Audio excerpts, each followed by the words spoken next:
Hello everyone, welcome to next session. This section is designed to understand the workspace setup. So in our upcoming session, we will be using the Java library, WireMock Java library to understand all the WireMock features and how you can work on it, how you can mock the APIs and create stubs. So let's begin and let's discuss what all things are required. So these are the prerequisites. So you should have a JDK 17 or above. So uh, in our first session, we will configure the JDK, we'll install Java, and we will configure the JDK also.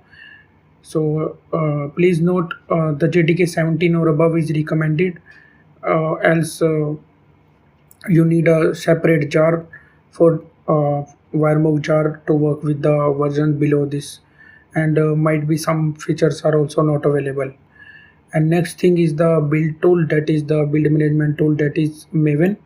So Maven nowadays is shipped with the IDEs also, like Eclipse or IntelliJ.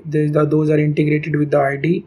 But if you want to use a different version or specific version, then you can install it or you can set up it on your machine.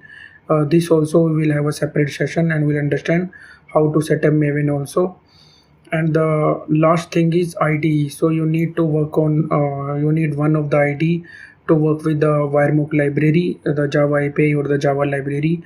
So these are the most used IDEs. So we will be using IntelliJ, and so I will be using the integrated Maven with that. But we will configure a specific Maven version also, so that in case it is not working for you, which is shipped with the IDE, you can configure it yourself. So let's move to our next session and let's see how we can configure JDK first. Thank you.